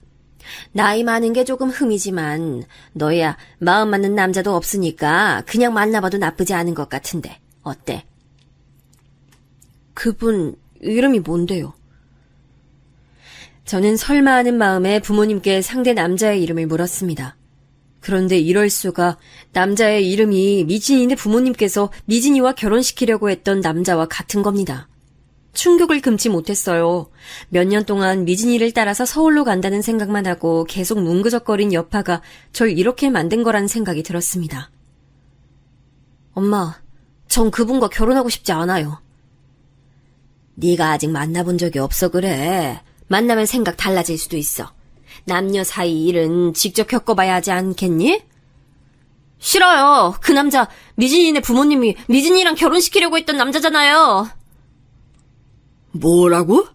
너 설마 미진이하고 연락하는 거야? 아니면 어디서 또 헛바람이 들어서는 하늘 같은 부모 말씀에 토를 달어? 그리고 돈 많은 사돈 두면 네 오빠들이 얼마나 기가 살고 좋겠어. 이기적으로 굴지 말고 가족을 위한 길이 뭔지 잘 생각해봐. 결국 부모님께선 오빠들을 위해 제가 그 남자와 결혼하길 바라셨던 겁니다. 부모님의 말씀을 들으니 전 마치 제가 오빠들의 뒷바라지만을 위해 태어난 존재 같았어요. 저는 부모님의 말씀을 듣고 독하게 마음을 먹었습니다. 한 번이 어렵지 두 번은 어렵지 않더라고요. 저는 다음날 새벽에 그동안 모아둔 돈과 짐을 싸들고 공장에 출근했습니다. 그리고 공장장님께 공장을 그만두겠다고 말씀드리고 나머지 임금은 부모님께 갈 수 있도록 해뒀습니다. 그리고 바로 서울로 가는 열차를 타기 위해 역으로 갔죠. 서울행 표를 사고 열차 좌석에 앉으니 드디어 서울에 간다는 기분이 들어 심장이 빠르게 두근거리더라고요. 물론 그동안 들었던 서울에 관한 무서운 이야기가 떠올랐지만 저는 혼자 서울에 올라가 멋진 커리어 우먼이 되어 있을 미진이를 생각하며 용기 냈습니다. 그리고 몇 시간 만에 저는 드디어 상경할 수 있었습니다. 서울은 고향과는 다르게 모든 게 다 빠르고 사람도 많더라고요. 저는 바로 사람들에게 길을 물어 묵을 곳을 알아봤습니다. 그렇게 찾은 근처 여관방에서 짐을 풀고 난 다음 날부터 본격적으로 일자리를 알아보기 시작했죠. 저는 고향 근처 공장에서 일한 경력을 살려 서울내의 공장에 들어가 여공으로 일할 수 있었어요. 그러면서 동시에 미진이가 말했던 야학에도 다니게 됐습니다. 몸이 좀 고되긴 했지만 고향에서의 생활과는 비교할 수 없을 정도로 정말 즐거웠죠. 하지만 한편으로는 마음 한구석에 걱정과 슬픔이 쌓이고 있었어요. 공장에서 일을 시작한 뒤부터 전 매일 미진이에 대해 알아봤지만 전혀 찾을 수가 없더라고요. 설마 정말 큰일이라도 있는 건 아니겠지. 아니야. 서울은 워낙 넓으니까. 지금 미진이가 서울 어딘가 멀리 있어서 찾을 수 없는 걸지도 몰라. 저는 애써 마음을 다독이며 서울 생활을 이어갔습니다. 그 사이 저는 부모님께 그동안의 제 근황과 집 나올 당시 심정을 담은 편지를 보냈습니다. 부모님께서 쓰실 용돈겸으로 돈도 함께 넣어서요. 저는 부모님이 제게 답장하지 않으실 줄 알았는데 금방 답장이 오더군요. 그렇게 몇 달 만에 서로 연락이 통하면서 저와 부모님은 가족 간에 쌓여있던 불만을 풀었습니다. 가족은 때로 멀리 떨어져 있어야 평온해진다던데 그 말이 맞더라고요. 그 후 저는 쭉 서울에서 생활을 이어갔습니다. 몇 년이 흘러 저는 야학을 졸업하게 되었고 그 후부터는 화장품 판매원이 되어 열심히 생계를 꾸려갔습니다. 판매원으로 일할 때도 저는 미진이를 백방으로 찾아봤습니다. 하지만 행방은 물론 생사조차 알 수 없더군요. 그렇게 살아가다 어느 날 서울에서 사귄 친구의 소개로 지금의 남편을 만나게 됐습니다. 남편은 서울 토박이로 잘 사는 집 아들이었어요. 서울 남자와 사귀게 된 저는 섬세하게 절 보듬어주는 남편에게 금방 빠져들었습니다. 처음에 시부모님께서는 절 탐탁지 않아 하셨지만 저는 그분들에게 예쁨 받을 수 있도록 살갑게 노력했어요. 제 노력이 헛되지 않았는지 시부모님께서는 결혼을 허락해 주셨습니다. 그리고 저와 남편, 그리고 양가 부모님들이 모두 모여 상견례를 냈고 기쁘게도 남편과 결혼했습니다. 저는 결혼 후 시부모님의 뜻에 따라 화장품 판매 일을 그만두고 전업주부가 됐어요. 그리고 20대 후반에 첫 아들을 낳았습니다. 첫 아이인 만큼 양가 부모님의 뜻대로 돌잔치를 크게 열었는데요. 그때 친가, 시가 가릴 것 없이 정말 많은 사람을 초대했습니다. 초대받은 사람 중에는 제 중학교 동창들과 야학 동문도 있었어요. 영수가 너무 오랜만이다. 초대해줘서 고마워. 아들 돌 축하해. 너 그동안 연락 한 번 없어서 걱정했는데 서울 가서 살고 있는 줄은 몰랐네. 이렇게 다시 얼굴 보니까 너무 반갑다. 우리 이제 연락 좀 자주 하고 살자. 참, 너 다음 달에 중학교 동창회 있는 거 알아? 그때 올 거지? 저는 오랜만에 만난 중학교 동창에게 다음 달에 동창회가 열린다는 이야기를 듣자마자 냉큼 참석하겠다고 대답했습니다. 혹시나 미진이가 동창회에 오진 않을까 싶어서요. 제 딴엔 지푸라기라도 잡는 심정이었죠. 그렇게 돌잔치가 끝나고 며칠 뒤 저는 동창에게 고향 근처의 큰 식당에서 동창회가 열릴 거라는 연락을 받았습니다. 저는 남편에게 동창회에 관해 이야기하고 아이를 시댁에 맡긴 뒤 고향으로 내려갔습니다. 그리고 하룻밤을 친가에서 지내다 동창회가 열리는 식당으로 향했죠. 식당 안에 들어가니 오랜만에 보는 친구들의 얼굴이 보였어요. 나이가 들어 많이 달라졌지만 그래도 조금씩 어릴 적 모습이 남아있는 얼굴들을 보니 옛날 생각들이 속속들이 떠오르더군요. 저는 동창들과 그간 어떻게 살았는지, 친구들은 현재 어떻게 사는지에 대한 이야기들을 나누며 정신없이 추억에 빠져들었습니다. 그렇게 한참 시간을 보내고 있는데 누군가 느지막이 식당 문을 열고 들어오더군요. 귓가에 들리는 문소리에 고개를 돌린 저는 그 사람이 누군지 한눈에 알아볼 수 있었습니다. 나이가 좀 들고 입던 옷이 바뀌었다 해도 제가 어떻게 절친의 얼굴을 못 알아볼 수 있겠어요. 저는 앉아있던 자리에서 벌떡 일어나 미진이에게 달려갔습니다. 미진이도 저를 알아본 건지 절 보자마자 두 팔을 벌리고 뛰어오더군요. 미진이를 끌어안자마자 저는 그만 울음을 터뜨리고 말았습니다. 이 지지배야! 살아있으면 살아있다고 연락을 해야지. 어떻게 연락 한 번을 안 할 수가 있어? 어? 미안해, 영수가. 내가 정말 미안해. 미진이와 제가 이렇게 얼싸안고 우는 이유를 몰랐던 친구들은 다들 어리둥절한 표정이었죠. 저는 미진이의 손을 잡고 제가 앉아있던 자리로 데려갔습니다. 그리고 다른 친구들과 함께 인사하며 찬찬히 미진이를 살펴봤죠. 미진이는 그간 고생을 많이 했는지 예전보다 기죽은 느낌에 눈 밑은 거뭇거뭇하게 내려앉았더군요. 하지만 저를 보고 웃는 모습은 예전과 똑같았습니다. 저는 미진이의 손을 꼭 잡은 상태로 그동안 어떻게 지냈는지 물어봤습니다. 미진아, 난 네가 서울에서 큰일이라도 당했으면 어떡하나 걱정 많이 했어. 그래도 이렇게 만나서 얼마나 마음이 놓이는지 몰라. 근데 서울 가서 어떻게 편지 한 번을 안 했니? 내가 네 연락 얼마나 기다렸는지 알아? 나 정말 섭섭하다, 야. 그게 너한테 연락하고 싶었는데 연락하면 부모님이 내가 있는 곳으로 쫓아올까 봐. 그래서 못했지. 너 설마 내가 너한테서 연락 오면 너네 부모님께 알릴까 봐 그랬던 거야? 아, 내가 그럴 리가 있니? 아휴. 아무튼 그동안 어떻게 살고 있었어? 잘 지낸 거지? 혹시 결혼도 했어? 제가 이것저것 물어보기 시작하자 미진이는 당황한 표정으로 주변을 살폈습니다. 그리고는 작은 목소리로 말하는 거예요. 그건 나중에 따로 얘기하자. 지금 여기서 할 얘기는 아닌 것 같아. 미진이의 말을 듣고 저는 가슴이 덜컥 내려앉는 느낌이 들었습니다. 그동안 못 본 새에 여러 가지 일이 있었을 거라 짐작은 했지만 남들 앞에서 말 못할 일이었을 거라 생각은 못했거든요. 저는 미진이의 말을 듣고 걱정에 앞서 바로 미진이의 손을 잡고 같이 식당에서 나왔습니다. 그리고 가까운 다방으로 가서 커피를 한 잔씩 시켜놓고 이야기를 했습니다. 나 오늘 네 이야기 다 듣기 전까지 절대 집 안 갈 거야. 그러니까 그건 어떻게 지냈는지 얼른 다 말해봐. 제 말에 미진이는 커피잔을 손으로 만지작하더니 힘겹게 입을 열더군요. 너 두고 나 혼자 서울로 막 왔을 때 신기해서 여기저기 돌아다니다가 그만 소매치기를 당했지 뭐야.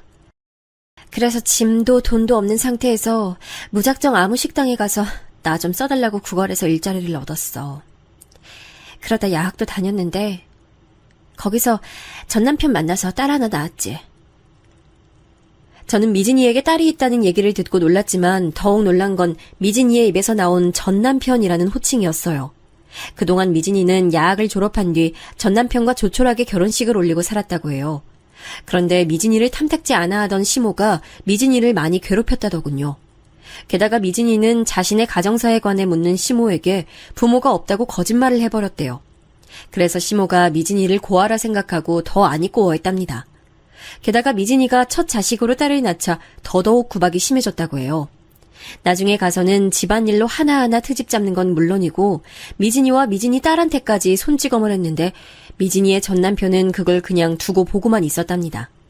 결국 미진이는 나날이 심해지는 시모의 괴롭힘에서 벗어나기 위해 어쩔 수 없이 남편과 이혼을 했고 딸과 함께 도망쳐서 살고 있다고 했습니다. 근데 애 딸린 여자 혼자서 일 찾고 있는 걸 알면 사람들이 나한테 일을 안 줘.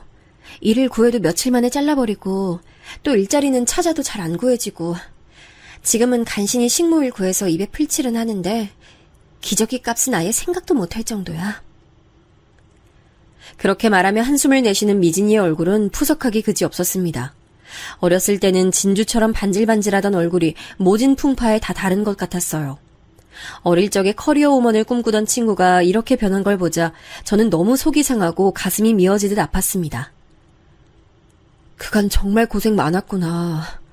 어떻게 그런 일이 있을 수가 있니? 그래도 영숙이 넌 잘 지내고 있는 것 같아서 나 지금 너무 기쁘고 행복해. 너 혼자 두고 서울 왔을 때 내가 너한테 얼마나 미안했는지 모르지? 미안했으면 더 연락했어야지. 그리고 그렇게 힘든 걸 왜 혼자 견디고 그랬어? 나한테 연락 하면 어디가 덧나니? 이미 지나간 시간인데 어떡하겠어. 우리 이제라도 잘 연락하고 살면 되지. 그래, 이제라도 잘 연락하고 지내자. 여기요, 펜 좀 빌려주세요. 미진아, 이거 우리 집 전화번호야. 그리고 주소. 미진이의 말에 저는 얼른 다방에서 펜을 빌려 휴지에 우리 집 전화번호와 주소를 적어 미진이 손에 쥐어줬습니다. 그리고 몇 번이고 꼭 연락하라고 당부하자 미진이는 제가 적어준 주소와 전화번호를 손에 꼭 쥐고 싱긋 웃으며 알겠다고 했죠. 저는 집에 돌아가는 열차를 타기 전까지 미진이와 계속 이야기를 나눴습니다. 그동안 못다 했던 이야기에 우스갯소리도 나누니 꼭 어린 시절로 돌아간 것 같아 마음이 벅차더군요. 저는 열차를 타고 집으로 돌아가는 내내 미진이에게 들은 이야기를 곱씹었습니다. 다시 서울로 올라온 저는 집으로 돌아가자마자 남편에게 미진이와 만난 이야기를 했습니다. 제가 남편에게 미진이에 대해 몇 번 이야기한 적이 있어서인지 남편은 바로 미진이를 기억해냈습니다. 잘 살아 있었다니까 다행이네. 근데 당신 표정이 왜 이렇게 안 좋아? 그게 말이죠. 미진이가 형편이 많이 안 좋은 것 같더라고요. 저는 남편에게 미진이에게서 들었던 이야기를 전부 말했습니다. 여자 홀몸으로 아이를 키우는 게 얼마나 어려울지 마음이 아파도 너무 아프더군요. 하지만 미진이는 자존심이 강한 친구라서 제가 도와준다고 하면 도움은 옛날에 한 번 받은 걸로 충분하다고 할 것 같았어요. 제가 어떻게 하면 좋을지 묻자 남편은 잠시 생각해보더니 이렇게 말하더군요. 당신의 오랜 친구라면 도와주는 게 당연한 일이지. 대신 그 친구에게 도움을 줄 때 익명으로 주면 어떨까? 그럼 누가 보낸 건지 모를 테니 거절하지 않을 것 같은데. 그리고 당신이 원한다면 나도 같이 도와줄게. 저는 다정한 남편의 말에 감동했습니다. 그리고 그 말에 힘을 얻어 저는 제가 가진 금반지와 폐물들을 팔아서 500만 원을 모았어요. 남편은 거기에 보태라고 제게 또 따로 500만 원을 지원해줬죠. 1000만 원이 생긴 저는 잘 써달라는 쪽지와 함께 1000만 원의 지폐를 봉투에 잘 넣고 미진이의 집에 전화를 걸었습니다. 미진이는 동창회를 다녀온 이후에 몇 번 저와 전화로 연락을 했는데 제가 집으로 찾아가겠다고 하자 무척 좋아하더군요. 선물로 기저귀와 분유를 사들고 외곽 지역에 살고 있던 미진이 집으로 찾아갔습니다. 미진이는 뭘 이런 걸 다 사오냐고 했지만 내심 기뻐하는 눈치로 절 반겨주더군요. 새빵살이하고 있던 미진이네 집은 생각보다 더 많이 좁아서 눈물이 다 났습니다. 그렇지만 내색하지 않고 미진이와 즐겁게 수다를 떨었죠. 그리고 집으로 돌아갈 때 미진이네 집 문을 열고 나가다 편지 봉투를 줍는 척 연기했습니다. 미진아, 여기 웬 편지가 있는데? 너한테 온 편지인가 봐. 편지? 나한테 편지할 사람 없는데? 그래? 근데 여기 네 이름 적혀 있는데? 무슨 편지인지 궁금하다. 얼른 열어봐. 저는 최대한 어색하게 보이지 않도록 열심히 연기하며 집 앞에서 편지 봉투를 주운 척 1000만 원이 든 봉투를 미진이에게 건넸습니다. 미진이는 미심쩍어하는 표정으로 제가 내민 봉투를 받았습니다. 그리고 안에 들어있는 돈다발을 확인하고는 놀라 바닥에 주저앉았어요. 제가 놀라는 척하며 미진이에게 다가가 괜찮냐 물으니 미진이는 혼이 나간 것처럼 중얼거렸습니다. 영수가 여기 돈다발이 들어있어. 뭐? 정말? 얼마나 들었는데? 얼른 세봐, 미진아. 미진이는 10,000원짜리 지폐에 수를 세고는 더 얼떨떨해하며 놀라워했습니다. 누가 자기에게 이런 큰 돈을 보내주겠냐고 의심도 하고 경찰서에 가져다줘야 하는 거 아닌가 고민도 하더라고요. 저는 혹시라도 미진이가 경찰서에 그 돈을 가져다 줄까봐 계속 설득했습니다. 미진아, 네 앞으로 온 편지잖아. 근데 그걸 왜 경찰서에 갖다 줘? 그 돈은 그냥 네가 쓰는 게 맞는 것 같아. 말도 안 되는 소리야. 내가 뭐라고 이런 큰 돈을 받아. 나 이런 돈 받을 만한 일 한 적도 없어. 또 모르지? 미진이 네가 모르는 사이에 큰일을 한 걸지도 모르잖아. 아니면 누군가 네가 힘든 걸 알고 도와준 걸지도 모르고 말이야. 그냥 받아서 잘 쓰는 게 어때? 그럼 나 정말 이 돈 써도 되는 걸까? 당연하지. 네 앞으로 온 거니까 그 돈 전부 네 거지. 미진이는 저를 한참이나 말없이 바라보더니 이윽고 눈물을 펑펑 쏟았습니다. 그리고 정말 돈이 필요했었다고 훌쩍이면서 웃더군요. 당시에 1000만 원은 큰 돈이었지만 미진이의 기뻐하는 얼굴을 보니 하나도 아깝지 않더라고요. 미진이는 눈물을 그치곤 결심한 표정으로 제게 말했습니다. 나 이 돈 아낌없이 써서 내 딸이랑 잘 살아볼 거야. 그리고 누군진 몰라도 내가 이 은혜는 잊지 않고 나중에 꼭 갚을 거야. 그래, 미진아. 정말 잘 생각했어. 미진이는 그날부로 새빵살이를 그만뒀습니다. 그리고 새롭게 이사할 곳을 알아보더군요. 미진이가 이사가기로 한 곳은 같은 서울이었지만 제가 살던 곳에서 멀리 떨어진 곳이라 자주 오가긴 어려웠습니다. 그래서 미진이와 저는 따로 만나기보다는 전화로 연락을 하는 일이 많아졌습니다. 그런데 이 시기에 제가 둘째를 임신하고 미진이도 새로 일자리를 알아본다고 바빴던 터라 다시 연락이 뜸해지더군요. 제가 둘째를 낳고 미진이도 새롭게 일자리를 구하고 나면 좀 나아지려나 했는데 오히려 둘째 출산 후 신경 쓸 일이 많아 더 바빠지더군요. 그 당시 남편이 하던 사업을 확장하겠다며 해외로 나간 탓에 전 홀로 2 아들을 키웠고 시부모님까지 신경 쓰느라 항상 몸이 10개라도 부족할 정도로 바빴어요. 그 후 미진이와 저는 1년에 한 번 전화하는 정도로 연락이 줄어들었습니다. 그래도 한 번씩 미진이와 전화통화를 할 때면 꼭 어린 시절로 돌아간 것 같아 항상 즐겁고 행복했습니다. 그런데 어느 날 한국에 IMF가 터졌고 한순간에 남편 사업이 완전히 망했어요. 우리 가족은 잘 살고 있던 집을 팔고 작은 집으로 이사할 수밖에 없었죠. 시부모님께서는 아들의 사업이 완전히 망했다는 이야기를 듣고 충격을 많이 받으셨습니다. 그리고 그 충격으로 2분 다 자리에 누우셨다가 일어나지 못하시고 몇 년 후 돌아가셨어요. 저는 남편이 망해버린 사업을 살리려고 바쁘게 노력하는 동안 아들들의 뒷바라지를 위해 다시 화장품 판매 일에 뛰어들었습니다. 하지만 들어오는 것보다 나가는 돈이 많아 언제나 고민이었죠.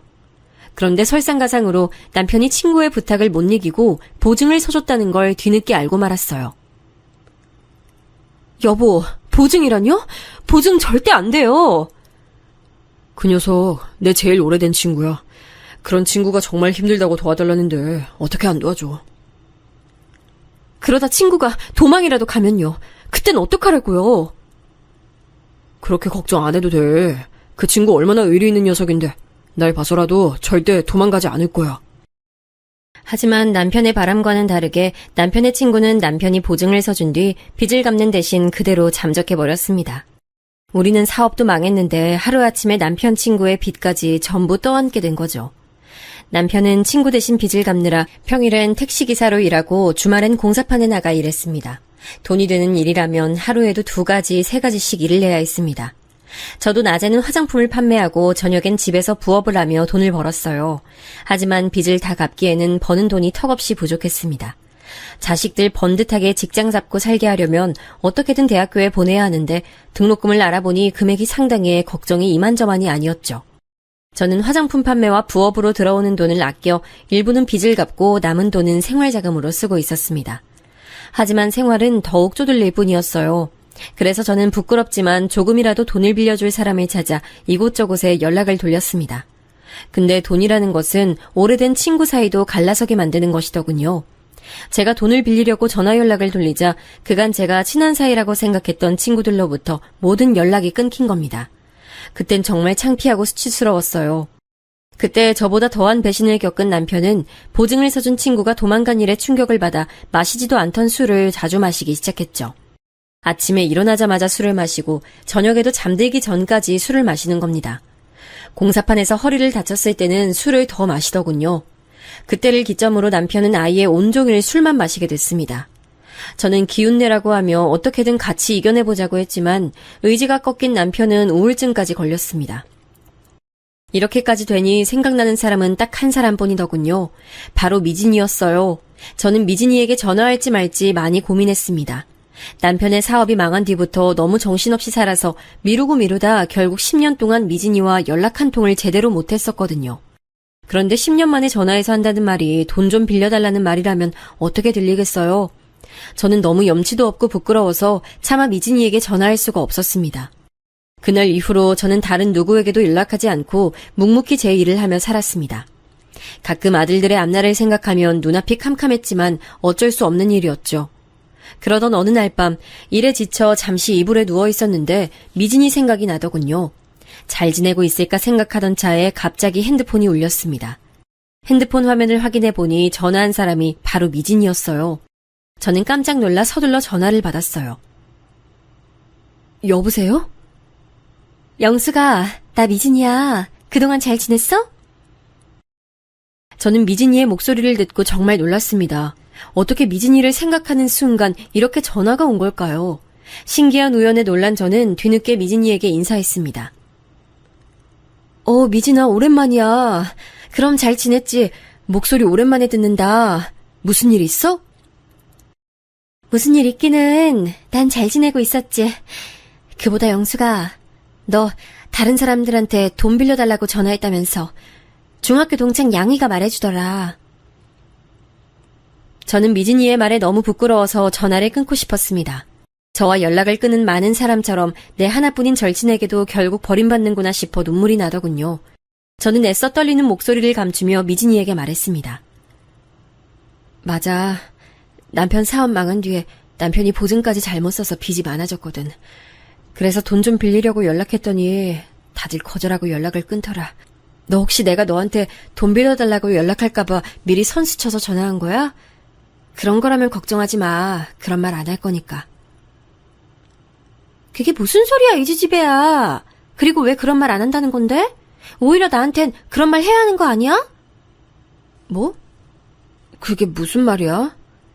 진짜 섭섭하다, 영수가. 네가 나한테 전화하기만 기다렸어. 제가 미진이의 말에 어리둥절해하며 되묻자 미진이는 어렸을 때의 그 자신만만한 목소리로 제게 말했습니다. 영수가, 나 사실 다 알고 있었어. 그 1,000만 원 네가 나한테 준 거란 거. 저는 단 한 번도 미진이에게 그 일에 대해서 내색한 적이 없었어요. 그런데 미진이가 모든 사실을 알고 있다는 말에 깜짝 놀랐습니다. 미진아, 그걸 어떻게 알았어? 내가 왜 몰라. 그때 네 얼굴 보자마자 딱 알았어. 정말 고마웠어, 영수가. 그 돈이 나한테 얼마나 큰 도움이 되는지 몰라. 정말 그때 네 도움 없었으면 난 지금쯤 어떻게 됐을지 상상도 안 가. 영수가, 그때 내가 했던 말 기억나? 내가 은혜 꼭 갚을 거라고 했던 거. 내가 좀 늦었지? 이제 내가 너한테 진 빚 갚을게. 미진이는 제게 빠른 시일 내에 만나자고 했습니다. 그리고 핸드폰 문자로 장소를 보냈죠. 저는 이게 맞나 싶었지만 제 코가 석자인지라 눈 딱 감고 미진이를 만나러 갔습니다. 미진이가 만나자고 한 은행 앞에서 쭈뼛거리며 서 있으니 약속 시간에 딱 맞춰 미진이가 나오더군요. 저를 본 미진이는 제 손을 잡고는 오랜만에 본다며 웃으며 인사하고 저와 함께 은행으로 들어갔습니다. 은행에는 사람들이 참 많았는데 들어가자마자 은행 직원이 나와 너무나 당연하다는 듯이 미진이와 저를 VIP실로 데려가는 겁니다. 제가 놀라 당황하는 사이 미진이는 자연스럽게 은행 직원에게 무언가 이야기하더군요. 그리고 제게 빚이 어느 정도 남았냐고 물어보길래 솔직하게 남은 빚에 대해서 전부 말했습니다. 그러자 미진이는 그 자리에서 제게 남아있던 빚에 맘먹는 돈을 이체해줬습니다. 미진아, 이렇게나 큰 돈을 지금 나한테 주는 거야? 너 괜찮아? 당연히 괜찮지? 나 그동안 돈 많이 벌었어. 그리고 이 정도는 네가 나한테 줬던 돈 생각하면 한참 모자라지. 걱정 말고 받아. 하지만 아무리 생각해도 내가 준 돈은 이런 큰 돈에 비할 바가 못 되는데. 정말 고마워, 미진아. 고마워하긴 일러, 지지배야. 나 너한테 진 빚 다 갚으려면 아직 한참 남았는데? 따라와봐. 저는 갑자기 눈앞에 생긴 큰돈에 정신을 못 차리다가 간신히 미진이를 따라갔습니다. 미진이는 저를 어떤 멋들어진 건물의 커다란 상가 앞으로 데리고 갔죠. 이제 막 음식점 간판이 달리고 짐이 들어오는 상가 건물을 보며 의아해하니 미진이가 씩 웃으며 제게 말했습니다. 영수가, 앞으로 네가 직접 운영할 가게야. 나 그동안 돈 많이 벌었다고 했지? 내가 사실 프랜차이즈 음식점 운영 중이거든. 이번에 이 건물에 분점 내기로 해서 막 공사 들어간 참이야. 여기 공사 끝나면 가게랑 건물까지 다 넣어줄게. 미진이가 말한 프랜차이즈 음식점은 몇 번이나 공중파 방송에도 나온 유명한 음식점이라 아주 잘 알고 있었어요. 그런데 그런 유명 음식점의 주인이 미진이일 줄이야. 저는 꿈에도 몰랐어요. 저는 건물과 분점까지 통째로 넘긴다는 미진이의 말에 놀라서 얼른 거절했습니다. 뭐? 아니야, 미진아. 조금 전에 네가 내 빚 갚아줬잖아. 나 이렇게 큰 거 못 받아. 이게 크긴 뭐가 커. 내가 제일 힘들고 어려울 때 네가 날 도와준 거에 비하면 이 정도 아무것도 아니야. 그냥 받아줘, 영수가. 자잘한 문제는 내가 다 해결해놨으니까 걱정할 일 없어. 오늘부터 이 건물 주인은 너야. 저는 미진이가 주는 서류 봉투에 너무 놀라고 당황해서 아무 말도 못했습니다. 미진이가 내민 서류 봉투는 몇 년이고 빚에 허덕이느라 지칠 대로 지친 저에게 마치 하늘에서 내려온 금 동아줄 같았어요. 저는 미진이에게 정말 고맙고 미안해 울먹이면서 연신 고맙다는 말을 전했습니다. 미진아, 내가 이 빚 나중에 꼭 갚을게. 고마워. 정말 고마워. 얘가 뭐라는 거야. 내가 진 빚을 갚은 건데 네가 또 빚을 갚겠다고 하면 어떡해. 그러지 말고 행복하게 잘 살아. 그게 나한테 더 기쁜 일이니까. 미진이의 말에 저는 너무 고마워 어쩔 줄 모르겠더군요. 결국 저는 미진이의 선물을 받기로 했습니다. 그날 전 바로 남편에게 모든 빚을 다 갚았다고 말했고 또 미진이가 제게 분점과 건물을 준 것도 말했죠. 남편도 제 말을 듣고 난 이후에 정말로 놀라워하면서 동시에 눈시울을 붉혔습니다. 저는 남편과 서로 부둥켜 안고 한참 울었습니다. 그날부터 우리 가족은 미진이가 내준 상가 건물에서 살기 시작했습니다. 아래층에서는 가게를 운영하면서 차곡차곡 돈을 모으기 시작했고요. 분점이었지만 미진이네 음식점은 사람들한테 인기가 많아 매일매일 많은 사람이 찾아와 문정성시를 이뤘어요. 사실 굵직한 큰 빚 말고도 자잘한 빚이 좀 있었는데 덕분에 가게에서 번 돈으로 그 빚들도 다 갚을 수 있었어요. 남편도 음식점에서 같이 일하면서 우울증에서 벗어나게 됐고요. 다시금 밝아진 남편은 가게에서 번 돈을 조금씩 모아 같은 상가 건물에서 작은 사업을 시작했습니다. 시기가 안 좋았을 뿐 남편은 원래 사업 체질이라 금방 돈이 다시 늘기 시작하더라고요. 덕분에 우리 아들들도 무사히 대학교에 보낼 수 있었습니다. 미진이와는 그날 이후로도 계속 쭉 연락하며 지내고 있습니다. 이번에 미진이네 딸이 결혼하게 됐다고 해서 축의금도 두둑이 내고 왔고요. 미진이는 새로 연애를 시작했다고 들었습니다. 이야기를 들어보니 미진이와 사정이 비슷한 남자분이라고 하는데 그동안 아이 키우랴 일하랴 바빴던 미진이의 얼굴에서 오랜만에 꽃이 피어나는 듯 하더라고요. 미진이에게도 분홍빛 사랑이 찾아온 것 같아 제가 다 기뻤어요. 이렇게 멋지고 심성 좋은 친구를 얻기란 쉬운 일이 아니란 것을 알기에 시간이 흐를수록 미진이와의 우정이 너무나 감사할 따름입니다. 이 인연을 맺어준 하늘에 감사하고 미진이에게 언제나 소중하고 힘이 되는 친구로 남고 싶습니다. 제 사연을 들어주신 분들께도 항상 좋은 인연, 좋은 일만 있길 바랄게요.